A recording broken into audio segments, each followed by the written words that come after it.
Yes, hi everyone, and welcome to Socceroos HQ at Aspire Academy for today's episode of KEEPUP in Qatar. The Socceroos have been put through their paces after yesterday's 4-1 defeat to France. As attention turns to Saturday night's match with Tunisia. David Weiner with you once again. I have no idea what episode this is, so I'm not going to pretend to say what episode of KEEPUP in Qatar it is, because we've lost track of days and times and months and years. Dave Davutovic and Tom Smithies, but we're going to go again today to continue to count down towards Tunisia and dissect, Tom, what we saw, I think it was yesterday, against France at Al Janoub Stadium in the cold light of day. Any further thoughts from you today after the 4-1 defeat to France? I think reading a reaction from non-partisan journalists, commentators, pundits, they're all talking about how good France were. So I think that's something that we need to bear in mind.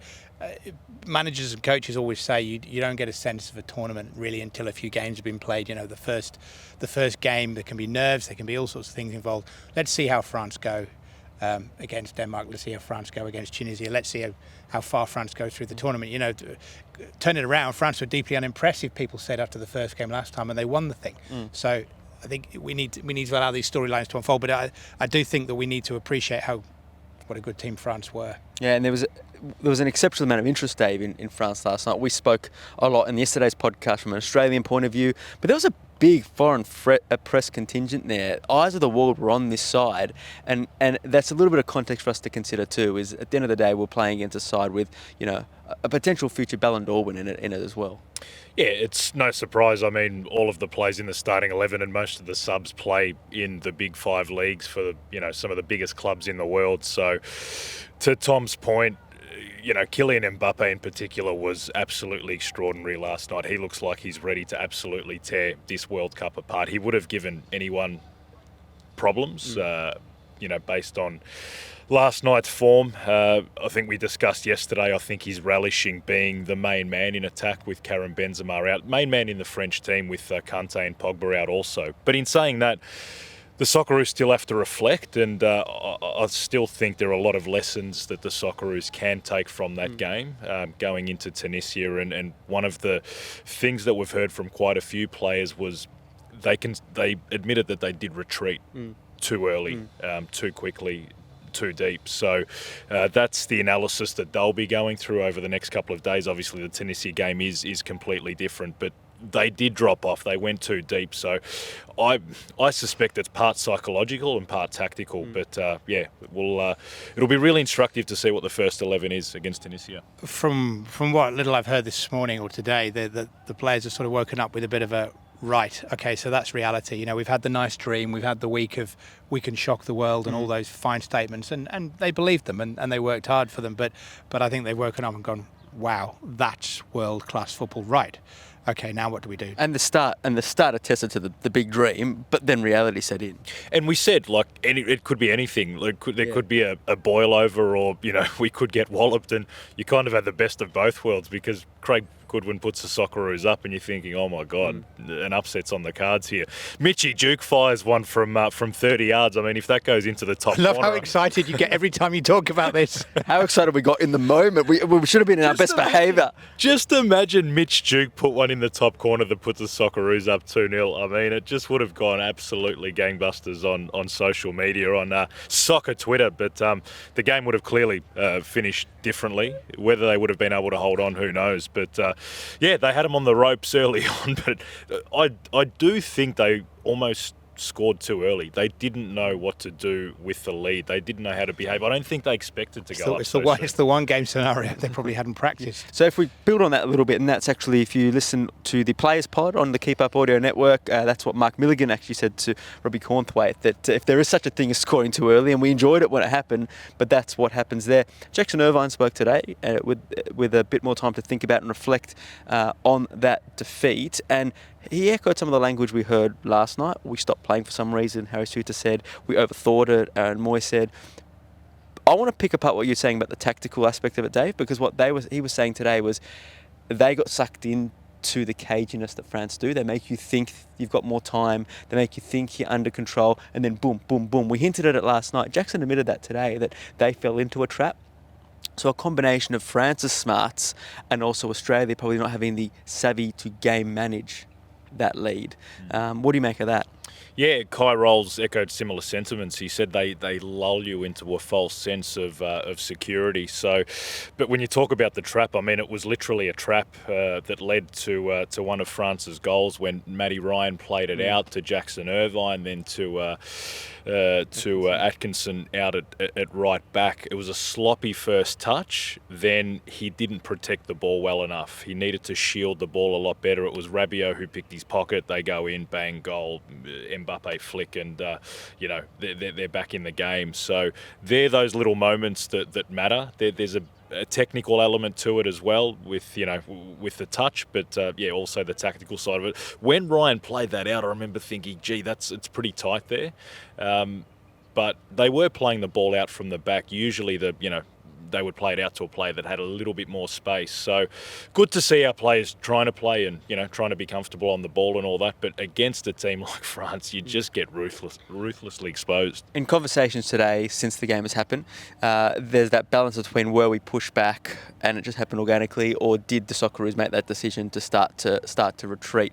One of the questions we asked Jackson Irvine today is, if there is adversity or duress against Tunisia, how do we avoid making the same mistakes? As we turn our attention to that game, Tom, very different scenario, but do you think the side is capable or willing to be able to flick that switch and know how to game manage a scenario like that if it does emerge against Tunisia? $64 million question. This will be really the acid test of what they have learned from the game against France. Have they learned how to not lose it, basically? Because they almost...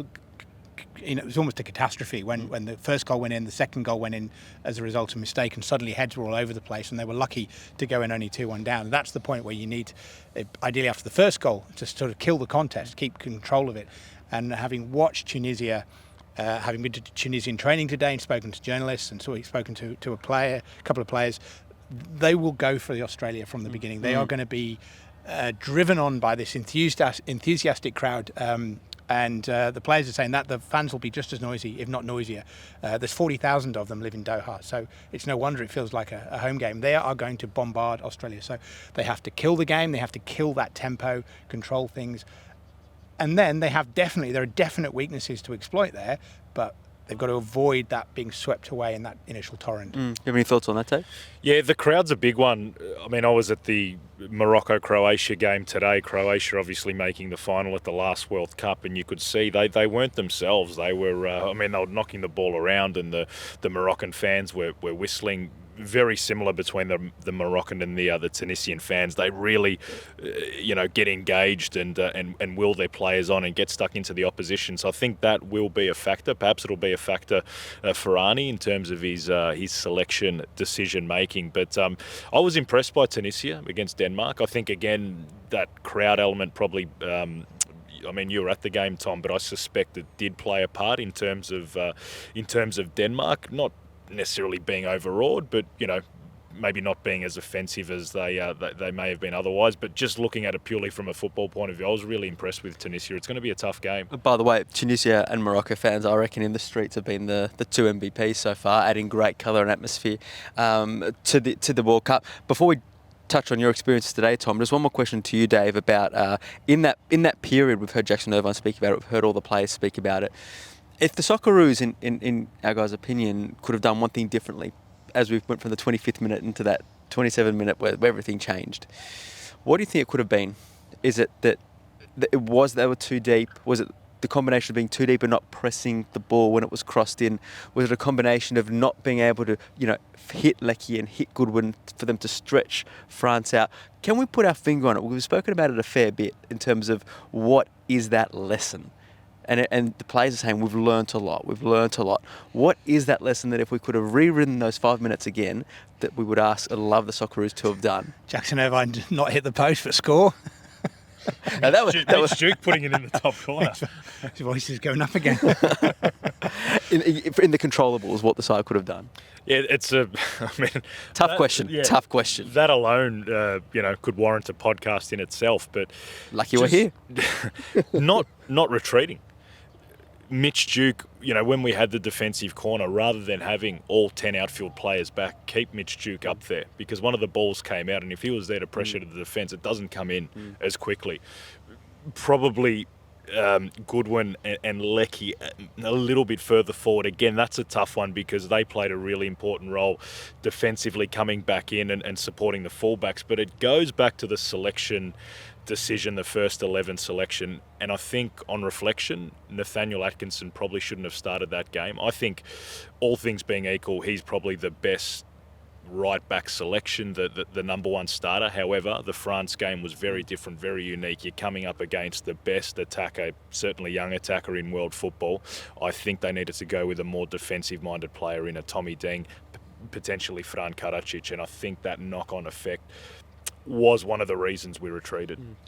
Tom, Tunisia, as we've said, incredible energy, power, physicality, but they're also exceptional defensively, got a great record. What did you glean from training today? Well, looking at the stats, over the last 30 games, going back to sort of March last year, Tunisia played about, I think it's exactly 30 games. They won 18 of them. I think they lost 8. They haven't won a game where they've conceded first. So there's a moral there. If you score first against Tunisia, you win, it seems. They only won 4 games where the other team scored at all. So although it sounds obvious, you need to score to win a game. Pass that on to them, actually. In this particular incident, it actually matters more because if you can get on the score sheet, you are a long way then to winning. There's a few interesting things talking to some journalists, some officials and things. Their number 9 striker, whose name has just gone straight out of my head.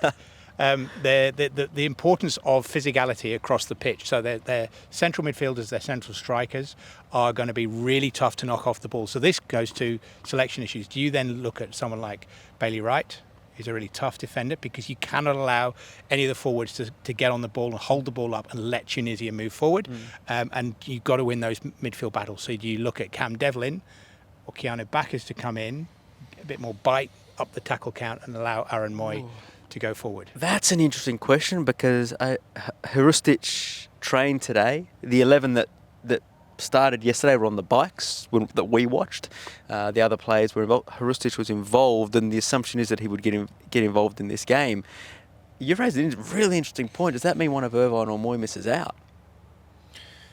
Yeah, I'm not sure about that. I think Hrustic is the one that would come into the team, assuming he's fit enough. You'd think he's fit enough to at least play 60 or 70 minutes, and a player of his quality, I mean, he's the X-factor player of the team. I think you need to start him, especially when you need to win. You just made a really interesting point mentioning Bailey Wright, and it got me thinking, I wonder what would have happened if Bailey Wright started alongside Harry Souttar last night. I'm not sure France win those headers as comfortably as they did, with 3 of the goals coming from crosses out wide, and with that being the game plan, with the midfield being compact, who knows, that could have panned out differently. But anyway, that's done and dusted now. One other important thing to note, though, Tunisia 2 or 3 times got beyond Denmark's back line and ran out of steam before they'd even got to the penalty area. They're not particularly quick going forward, so that becomes another factor then in terms of the Australian defence. Someone like Bailey Wright, whose Achilles heel is his lack of pace, then becomes far less of a difficult proposition. It also means you can play higher up the pitch. You can play a higher line. You can risk them getting in behind because you'll probably catch them. You can condense the space and you can start to more bodies in midfield, etc., etc. And for me, that would be purely tactical. I had no issues with Kai Rolls last night. I thought he had a very solid game. I thought he would have learnt a lot from that. I thought he looked really assured on the ball. Harry Souttar was fantastic. I don't think the defenders or the central defenders per se were the issue, but going back to the midfield and the attack, I think Hrustic is the one. I can't see Irvine. I mean, Moy has to start, and Irvine I'd be staggered if he dropped off. But in saying that, if you do want more of a defensive minded midfielder in there, you got to go with a Devlin, or if you want, Bacchus is almost a mini Jackson Irvine in terms of being box to box. So some really good midfield options.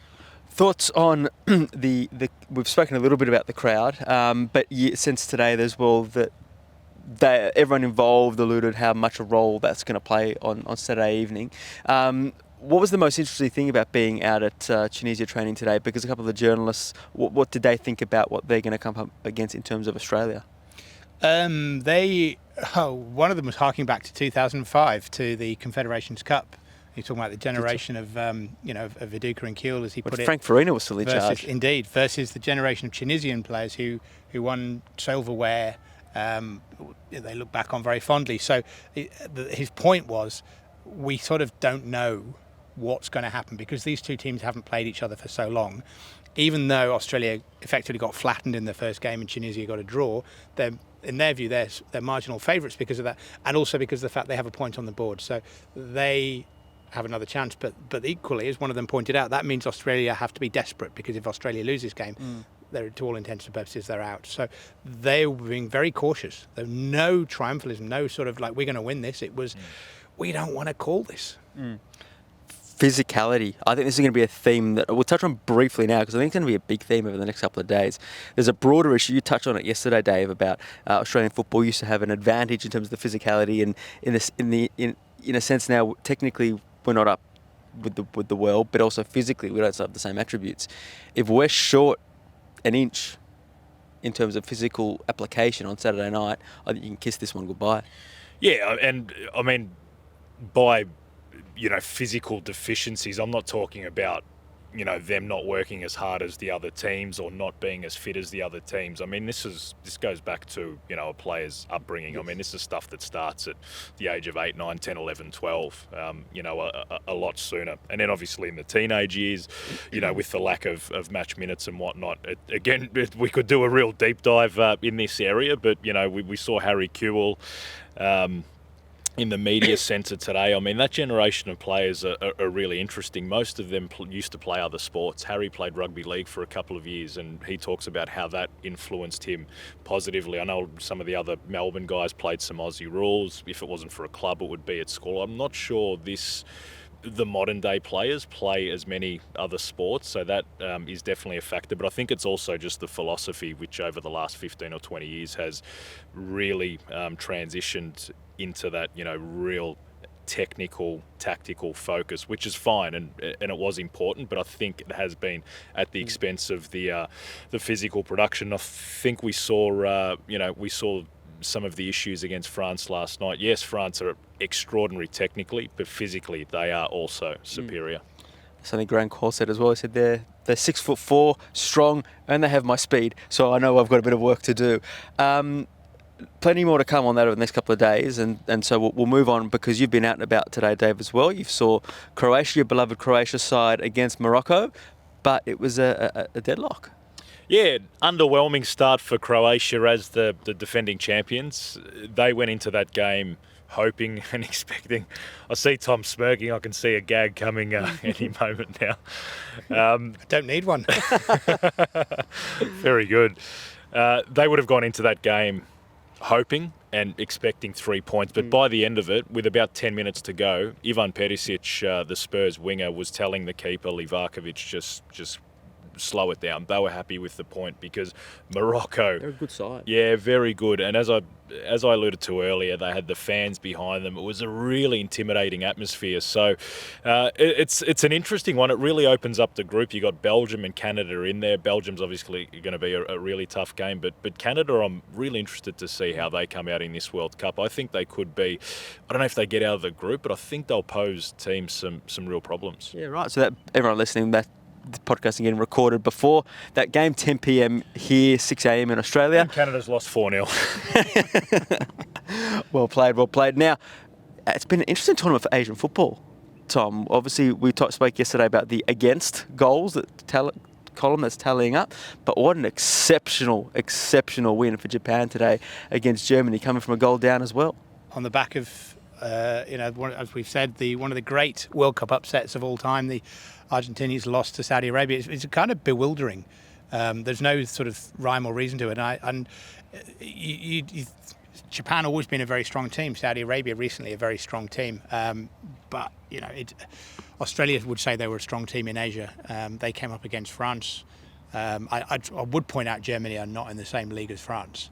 But that is another phenomenal result. You just love to see these upsets early on in the tournament, because it just makes everyone more and more excited. I love the fact that as soon as I start talking, you two get on your phones. Hello. No, not at all. Interesting cat amongst the pigeons, because that group is Spain, and Germany and Japan, and I think Costa Rica, if my memory serves me correctly. And we know Costa Rica, what they've done in terms of giant killing groups in the last decade as well. So Germany might be in a bit of strife now. We've heard from a lot of current and former A-Leagues people, greats, and many have tipped either Germany or Spain to struggle. Some have tipped Japan to go well. We know Newcastle Jets coach Arthur Papas has a really good knowledge of Japan, and he was expecting them to have a really big World Cup. But Asano comes on, scores the winner. Fantastic pedigree. You got Matoma coming off the bench from Brighton and Hove Albion. I mean, there's a bit of talk about Kyogo and Hatate from Celtic not making the squad. When you look at the depth in this Japan team, it's amazing. I mean, Daisen Maeda starting up front actually gave Harry Kewell a really big pump up, saying he's been the most influential coach that he's had, and they've done a lot of one-on-one work together. But what I liked about Japan, they've always been really good, tidy, technical, but they were really aggressive today. They've added a sharper edge to them, so I think off the back of that, they get out of the group. And yeah, fantastic for Asian football. The two teams in the Socceroos qualifying group have had wins to kick off. That's huge. So who misses out, Spain or Germany? Well, you'd have to say Germany off the back of that, but again, we'll see how Spain goes in the first match. Looks a very haunted man by the end. So the close-up on his face when Japan went ahead was a great image for those who wanted to take the meme value out of it. No, that's fantastic. The two big nations from qualifying from Asia have stood up, which is really great for the Confederation. What was interesting in that game beforehand was the protest, Tom, that Germany did with their team photo, silence over their mouths. One of their team officials wore the rainbow armband. The German foreign minister. German foreign minister. In the vicinity of FIFA officials and wore the One Love armband. Yeah, this is a complicated World Cup, gents, and we can't do this podcast without referencing that because it's such a big part of what's going on off the field. And part of, I guess, if I was a player, and part of the social conscience you have coming to an event like this is you still want to have your World Cup as a player. But if you are going to be here and amidst everything that's going on, I suppose that desire to be able to have that ability to impact social change or to make a statement is still really, really important. And it's become extremely complex by the rules that FIFA have put in. Yeah. With the yellow cards. Really, really awkward, complicated, and really unnecessary clamp down from FIFA. The rainbow armband was worn months ago. Various national associations wrote to FIFA and said, we're going to do this. They didn't get a reply.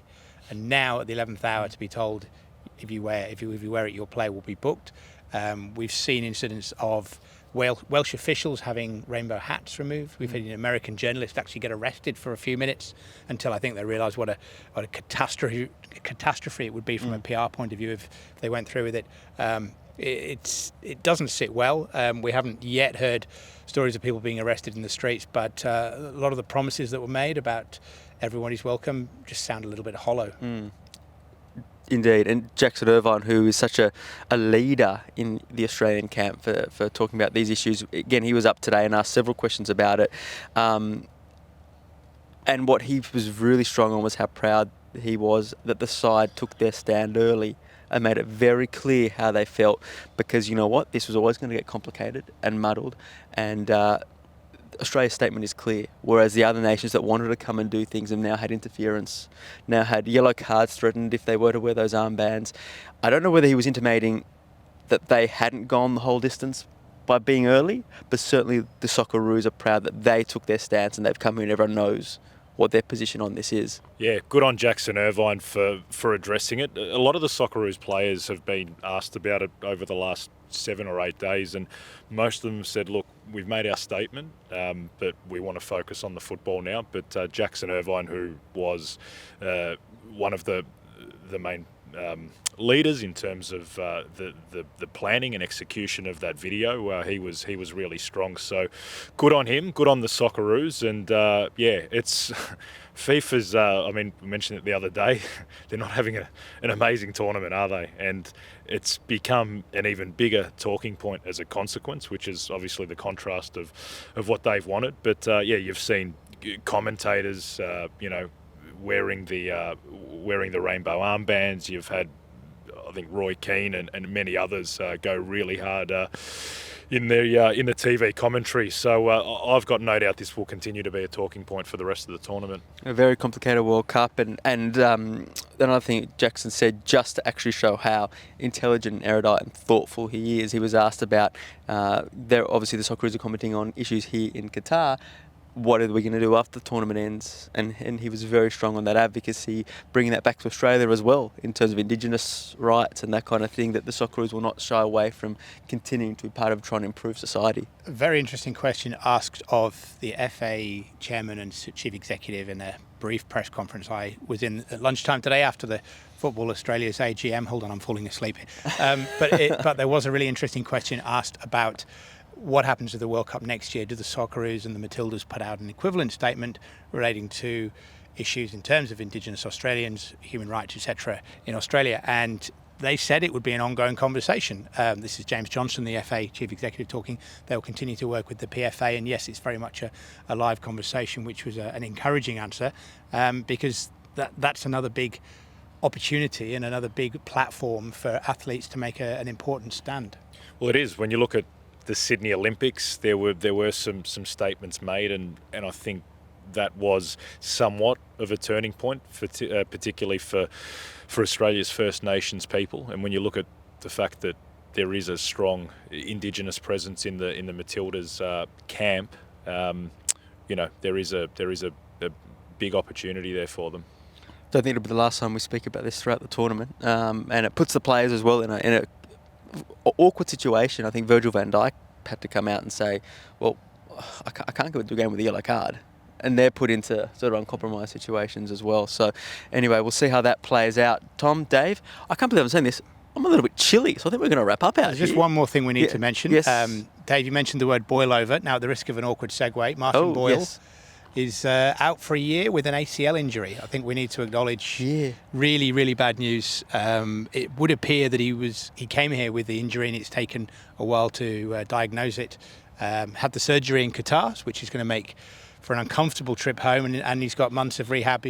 Obviously, Harry Sutar can talk to him in depth about it.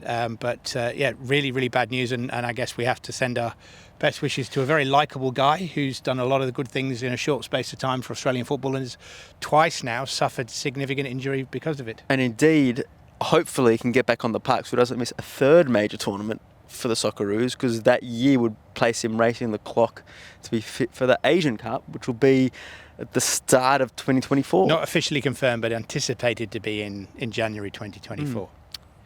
Well, wish Martin Boyle all the very best there. Dave, Tom, thanks for your time. As ever, thank you everyone for listening as ever to the Keep Up in Qatar podcast. We've had some fantastic feedback from listeners back home, and we can see it in the charts, which is really, really pleasing to know that we're not just talking to ourselves here with the camera on, which is fantastic. So, hello.